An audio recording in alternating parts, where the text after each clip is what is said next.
그래서 하나님께서 모든 입을 틀어막고, 변명하려는 그 입을 딱 틀어막고, 그리고 하는 말이 뭐죠? 너희 뭐더라? 죄인이더라. 그래서 하나님 앞에 너희는 변명의 여지도 없이 너희 뭐더라? 죄가 유죄더라 라는 게 이제 3장의 결론이었어요. 3장의 이 결론을 내리고 그 다음에 나오는 말이 있습니다. 이러한 그 유죄의 선언 뒤에 이 유죄를 무죄로 뒤집는 이게 그러니까 무기징역. 너 사형이야. 야 하린아, 너 그 잘못했지. 너 사형이야. 선고가 있습니다. 그러면서 저 그런 잘못이 한 이유가 막 이렇고 하라는데 입을 틀어막고, 아니야, 너 지금 이 법조문에 따르면 너는 사형이야. 넌 무기징역이야. 절대 너는 이제 이 감옥밭을 따져 나오지 못할 거야라는 이러한 유죄의 선언이 내려놨는데, 그 선언문을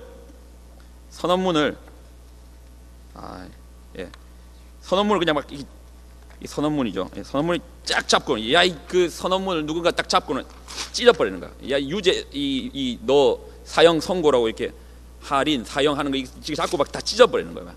아직 다 안 읽었는데 합쳐야 되겠다. 이렇게 해서 뒷부분이 좀 남았는데 이렇게 하면 되네. 하여튼 선언문을 다 찢은 거예요. 다 찢고 나서 어떻게 그 유죄 선언문을 이렇게 다 찢어버릴 수 있는가? 하나의 의가 왔대요. 의가 왔는데, 이 의가 우리가 생각할 때는, 이게 복음이 잘 들어야 돼요. 의가 왔는데 우리가 생각할 때는 나는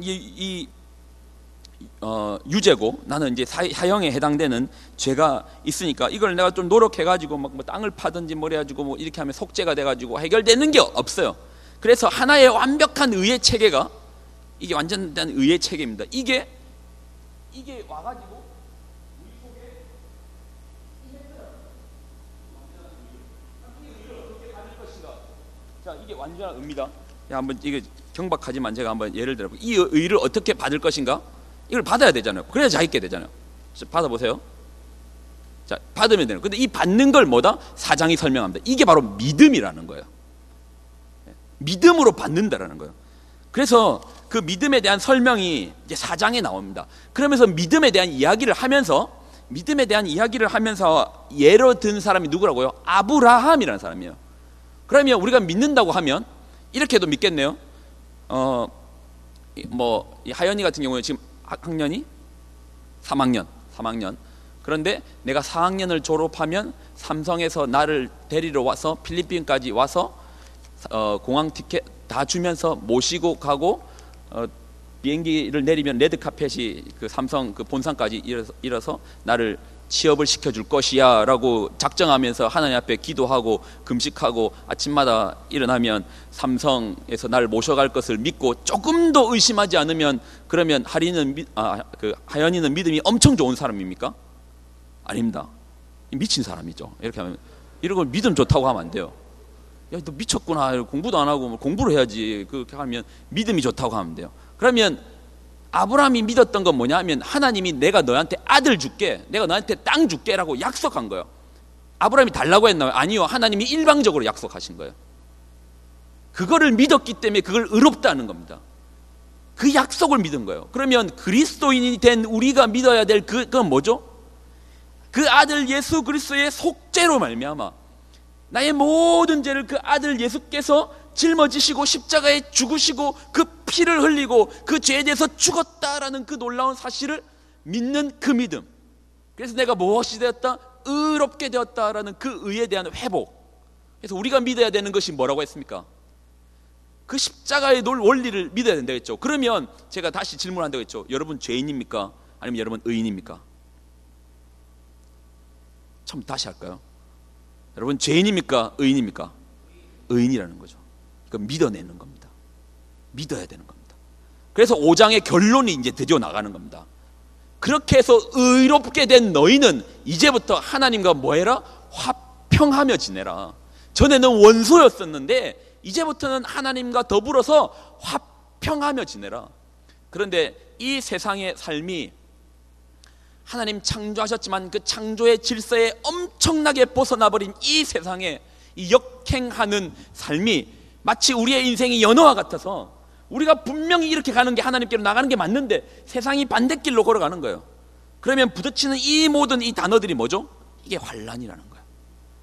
내가 이제 하나님과 화평하며 살아가며 부딪히는 모든 삶의 방식들이 환난일 것인데, 우리의 환난은 다릅니다. 우리의 환난은 왜 다르죠? 우리의 환난은요, 우리의 환난은 이 환난마저도 우리의 인격으로 만들어낼 수 있는 놀라운 능력이기에 이것이 다른 거예요. 환난은 인내를, 인내는 연단은 소망을 낳게 되는 겁니다. 이게 우리의 소망이 되는 거예요. 근데 이 소망이 부끄럽지 않는 게 그 사랑 때문인데, 하나님께서 우리가 죄인 되었을 때 이미 우리를 엄청나게 사랑해준 그 사랑으로 말미암아 우리의 소망이 부끄럽지 않더라라고 말하는 게 로마서 5장까지의 내용이었던 거예요. 그러면 이제 6장, 7장, 8장이죠. 자, 6장은 무슨 내용이냐? 그러면 이제 질문이 생깁니다. 인간이 참 간사하거든요. 얼마나 간사한지. 어떤 죄를 지어도 용서를 받는 그런 특효약이 우리에게 있습니다. 그러면 어떤 죄를 지어도 용서를 받는 특효약이 있으면 우리가 어떤 질문을 할까요? 그게 6장의 질문입니다. 그러면 우리 죄 지어도 되겠네요 하라는 질문을 하는 겁니다. 바울에게 6장에.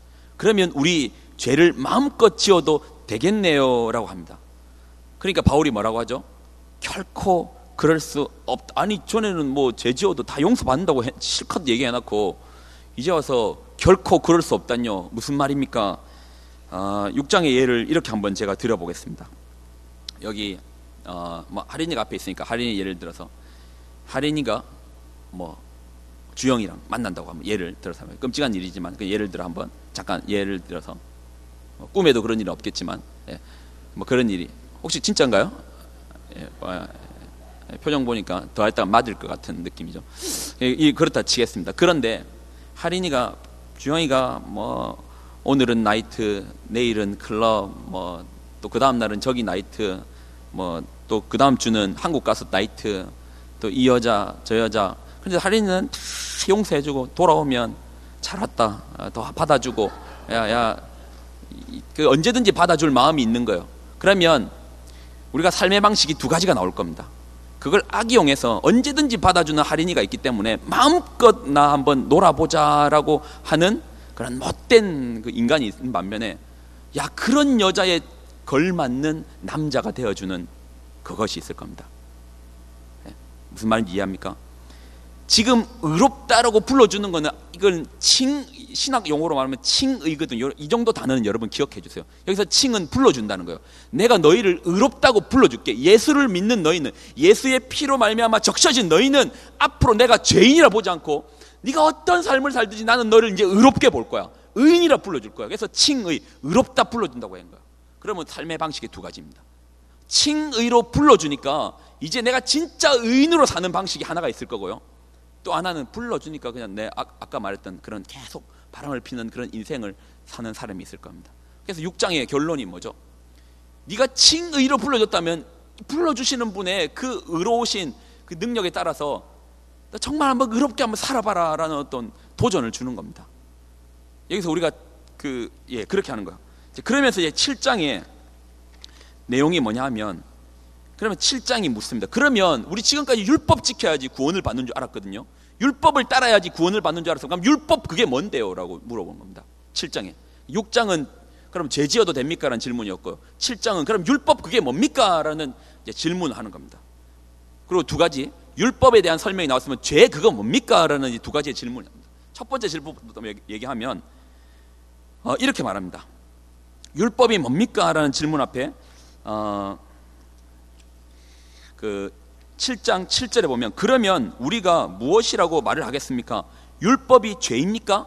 아니지. 율법 나쁜 겁니까? 아닙니다. 여러분, 율법, 구약 성경, 이제 로마서를 익혔으면 구약 성경 쳐다보면 안 되겠네.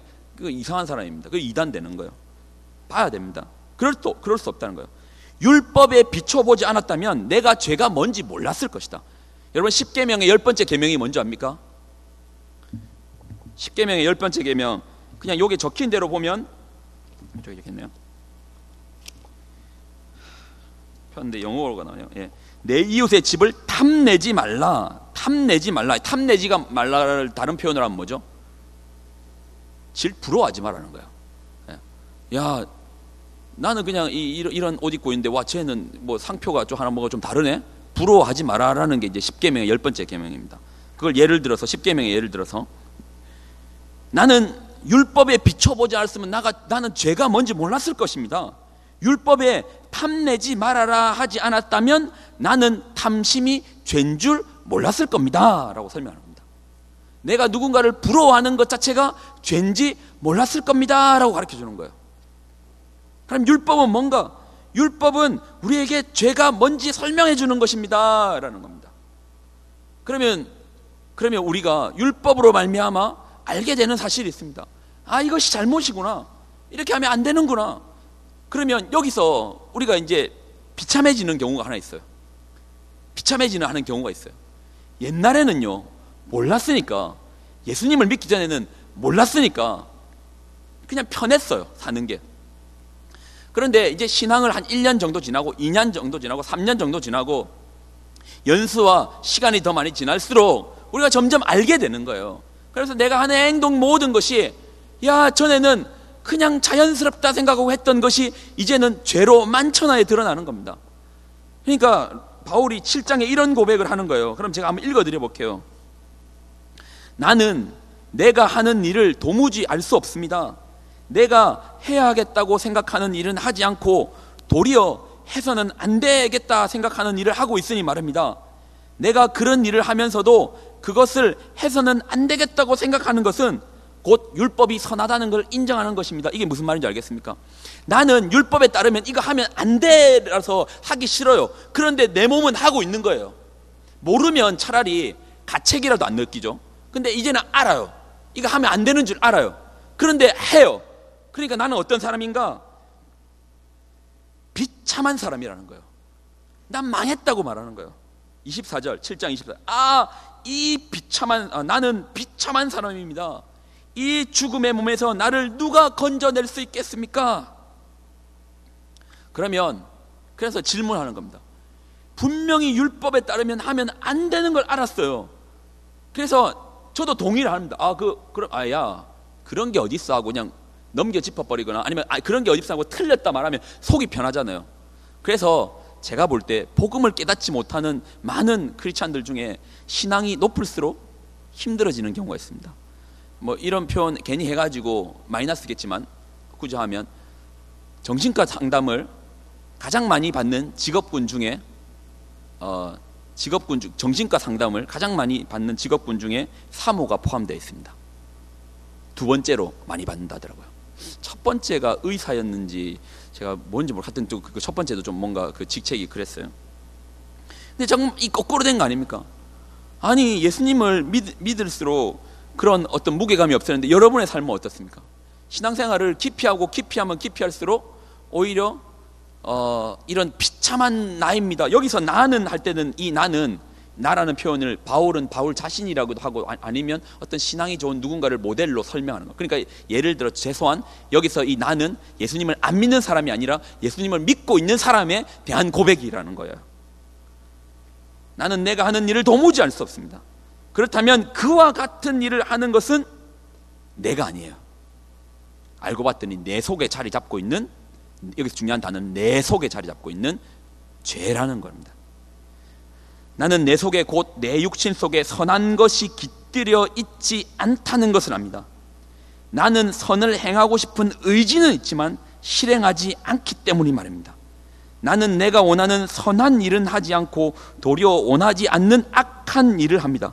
내가 해서는 안 되는 것을 하면 그것을 하는 것은 내가 아니라 내 속에 자리 잡고 있는 죄입니다. 그래서 나는 비참한 사람입니다 라는 결론이야. 여기까지 하면 우리 다 같이 그냥 비참해지는 겁니다. 여러분, 정말 여러분의 신앙생활 한번 이런 고민과 갈등이 여러분 없다 할 수 있습니까? 지금도 그리스도를 따르면서 가장 많은, 그러니까 로마서 1장, 2장, 3장, 4장, 5장까지 하고 거기서 덮어버렸으면 좋겠는데 바울이 6장의 이야기와 7장의 이야기를 끄집어내면서 우리는 힘들어지게 되는 거죠. 그런데 8장에 이런 선언이 있네요. 결론입니다. 그러므로라는 결론이에요. 그래서 로마서를 볼 때는 1장부터 8장까지가 이론적 측면이에요. 9장에서 9, 10, 11장은 하나님의 주권이고요. 12장부터 12, 13, 14, 15, 16 이 5장은 이거는 어떻게 살 것인가, 의인이 어떻게 살 것인가입니다. 자, 이제 전체적인 로마서의 대장정의 결론을 이제부터 보도록 하겠습니다. 이제부터는 여러분 성경책을 다 피셔야 됩니다. 자, 다 폈습니까? 8장 1절부터 보겠습니다. 8장 1절. 없으면 옆에 사람은 같이 보시고. 자, 이럴 때 싸우지 말고. 니는 가져왔고 나는 안 가져왔고 하지 마. 정죄하지 말고. 정죄는 우리의 몫이 아닙니다. 안 가져왔으면 하나 사줘야 되겠네. 그렇게 생각하시고요.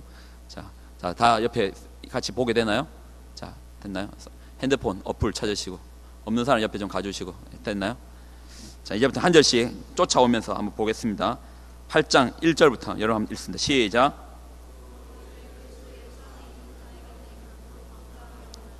만약에 바울이 이 선언을 할 때 여러분처럼 읽었겠습니까? 그러므로 이제 그리스도 예수 안에 있는 자에게는 결코 정죄함이 없는, 이렇게 읽었겠습니까? 어떻게 선언했겠습니까?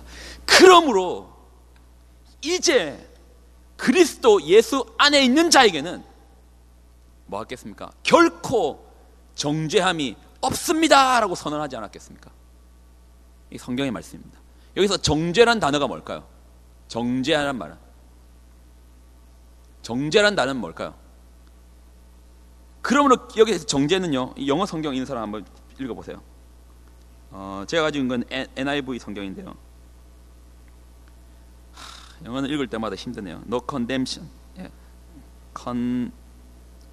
읽기 싫네요. 그냥 안 읽으랍니다. 그냥 정죄함이 없답니다. 예. 이 정죄함이 없다 표현이 뭐냐 하면 죄에 대해서 책임을 묻지 않겠다는 겁니다.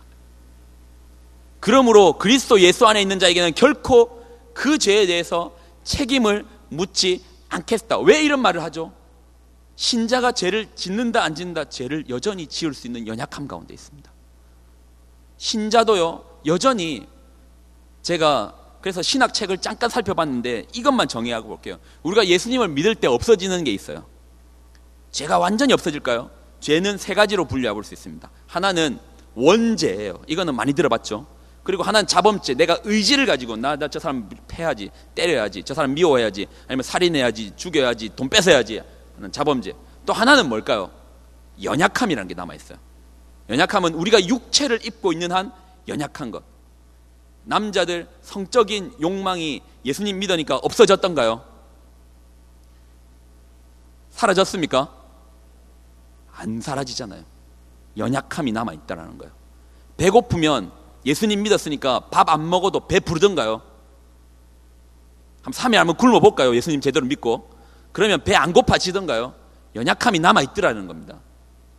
그러면 사라지는 게 뭘까요? 예수님 믿을 때 원죄요, 죄의 뿌리요. 죄의 뿌리가 없어졌으면 연약함과 이거 자범죄 다 없어져야죠. 원죄가 아직 남아있습니다. 언제? 하늘나라 가면 그때 사라집니다. 그리고 또 하나 뭐가 없어질까요? 자범죄에 대한 게 없어지는 거예요.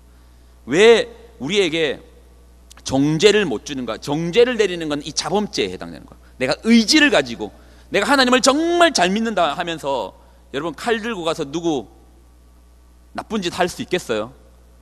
그러면 나 하나님 정말 잘 믿는다 하면서 나 하나님 정말 잘 믿으니까 너 물금 좀 훔칠게 하고 훔치겠어요? 이런 자범죄가 사라지더라는 거예요. 그렇지만 연약함은 남아있어요. 그러니까 이걸 이렇게 설명합니다. 바울은 이거를 2절 한번 읽어보겠습니다. 2절. 자, 시작.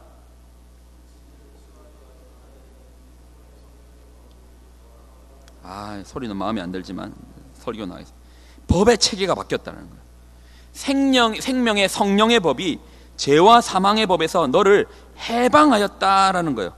우리가 지금까지 살고 있던 삶의 방식, 법의 체계는 죄와 사망의 법이었는데 이제는 그리스도로 말미암아 생명의 성령의 법으로 바뀌었더라라는 겁니다. 우리가 이 부분을 좀 한번 놓고 좀 설명할 필요가 있습니다. 우리가 신앙생활을 그러니까 이렇게 생각할 때가 있어요. 우리가 뭔가 죄를 지었을 때 이렇게 좀 착각하는 경우가 있는데, 이걸 좀 얘기를 잘 들어볼 필요가 있습니다. 내가 신앙생활을 주일날 괜히 이 얘기해가지고 다음 주에 다 이제 교회 안 오는 거 아닌가 모르겠는데,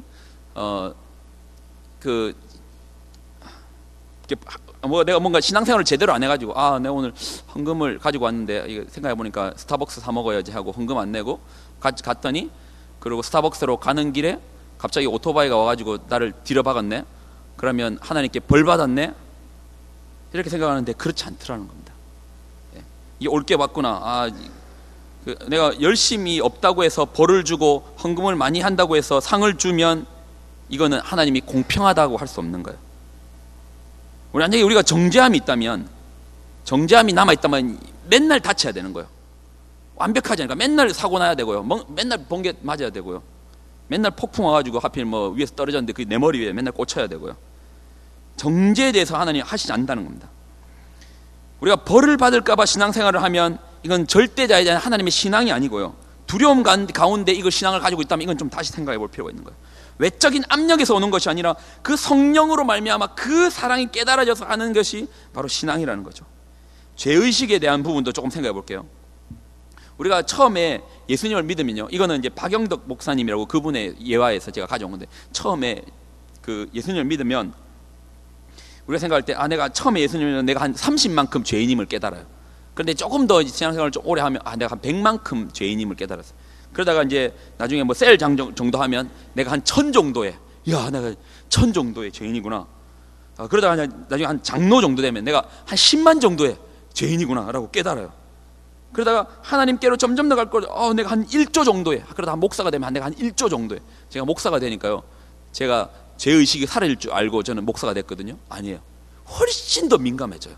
내가 한 1조 정도의 죄인이구나 라고 깨달아요. 그러면 죄의식이 얼마나 크겠습니까? 그런데 우리가 모르는 게 있어요. 1조 정도의 죄의식이 아니고요, 실제 여러분의 죄의 값은요 한 1000조, 1000억조, 셀 수 없는 죄인인 거예요. 그러니까 십자가 아니고서는 하나님이 개입하시지 않고는 도무지 해결할 수 없는 그 영역의 죄인임에도 불구하고 나는 한 1조 정도 죄인이니까 이거 안 하면, 안 했으니까 벌 받고 했으니까 상 받고, 그런 유치한 그게 아니라는 겁니다. 복음은 완벽한 거예요. 더할 것도 없고 덜할 것도 없고 이미 완벽, 그 복음이 우리 안에 왔어요. 그걸 믿음으로 말미암아 우리는 하나님 의롭게 되고 화평할 수 있고 정죄함이 없다라는 사실이 복음인 겁니다. 그 다음에 어떻게 살을까의 문제는 이미 의롭게 불러주시는데, 이제 더 이상 너에게 왕자라고 불러주는데 더 이상 동양 밥그릇 들고 거지처럼 살지 말라는 것이 이제 그 이야기인 거고요. 법의 체계가 바뀌었습니다. 3절, 4절 제가 읽어요. 율법이 육신으로 말미암아 연약하여 할 수 없는 것을 하나님은 하실 수 있다는 거예요. 죄로 말미암아 자기의 아들을 죄 있는 육신의 모양으로 보내어 육신의 죄를 정하사 자신의 아들을 죄로 말미암아 죽게 만드신 그 하나님의 능력으로 우리는 이제는 그 육신의 영을 따라가는 것이 아니라, 육신의 생각을 따라가는 것이 아니라 그 하나님의 그 성령의 법을 쫓아가고 성령을 쫓아감으로 말미암아 우리는 그 율법이 요구하는 바를 이제는 내가 지키는 게 아니라, 어렵네요. 어려워요. 말하면서도 이해 못할 거라는 걸 충분히 알고 제가 하고 있으니까 여러분 못 알아들었다고 해서 실망하지 마세요. 그냥 오늘 암송만 제대로 해도 됩니다. 그러므로 이제 그리스도 예수 안에 있는 자에게 결코 정죄함이 없다라는 이 선언에 대해서 믿음으로 반응만 하셔도 충분합니다. 시간이 너무 많이 지나가지고 저도 이제 마무리할 때가 돼서 좀 결론을 좀 내겠습니다. 아직 보십시오. 그냥 결론을 내릴게요. 로마서를 마무리하고 나면 이제는 에베소서를 읽을 겁니다. 에베소서 다시 한번 읽으면서 다시 이 부분, 우리가 받았던 영적인 훌륭한 유산이 무엇인지, 내가 어떻게 살 것인가에 대한 부분은 에베소서를 보면서 좀 설명하겠습니다. 여러분에게 놀라운 소식이 하나 있습니다. 이제 복음이라는 거예요. 이 복음은 이미 완성된 완벽체가 우리 안에 왔다라는 겁니다. 그리고 이 완벽에 대해서 우리는 우리의 공로를 계속 찾으려고 하는데 아니라는 거예요. 은혜로 왔고 은혜로 누리면 되는 겁니다. 그럼에도 불구하고 여전히 연약한 우리의 몸이 있더라는 거예요. 왜? 죽을 때까지는 우리가 그 연약함 속에서, 죽을 때까지는 그 원죄의 속성 가운데 살아갈 것이기 때문입니다. 그러다가 죽는 그날에 이제 그 육을 떠나니까 몸이 기억하고 있잖아요. 내가 지금까지 살아왔던 내 몸이 그 연약함을 기억하고 있잖아요. 그래서 습관적으로 또 이렇게 나가는 부분들이 있겠지만, 그러나 여러분 한 가지 기억하십시오. 정죄의식에 눌려지 마십시오. 우리 놀라운 게, 여러분 죄를 깊이 묵상하죠. 그러면 죄 안 지을 것 같습니까? 더 많이 짓습니다.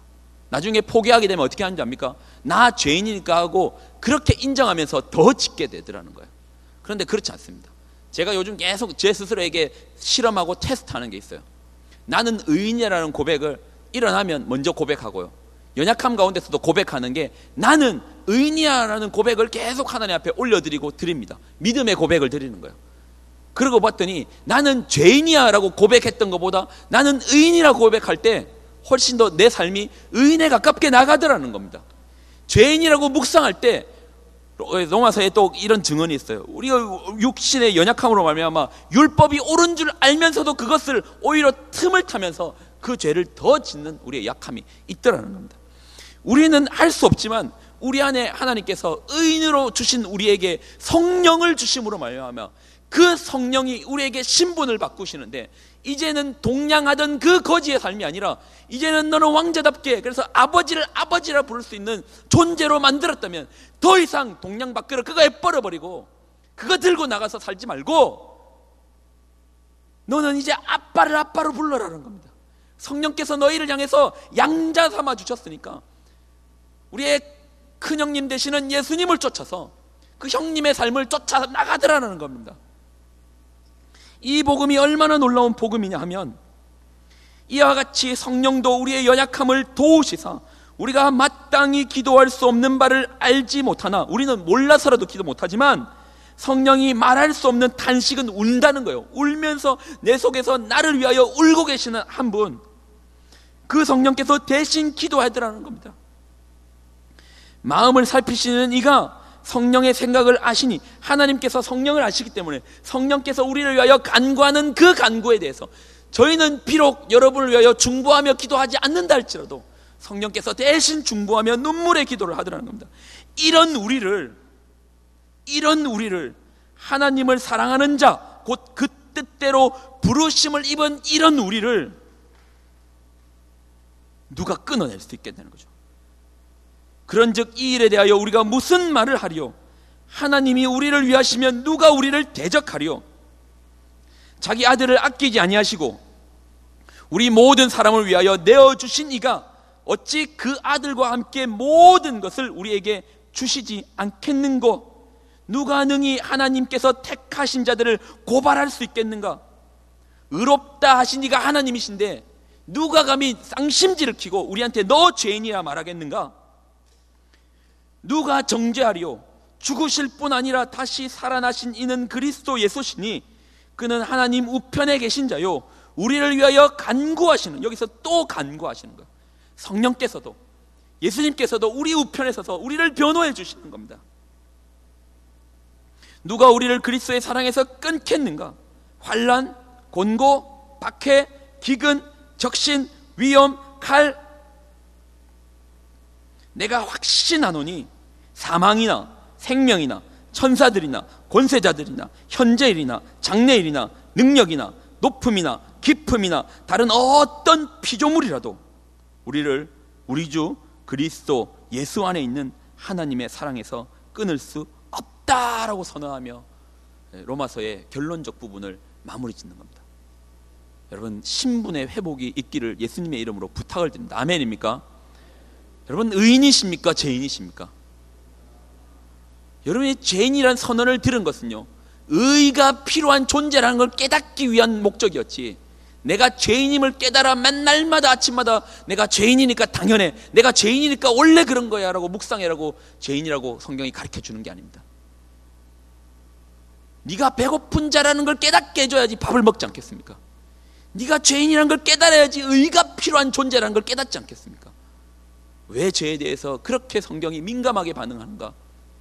의인이라는 겁니다. 이제 의인이 되었던 여러분은 어떻게 살 것인가?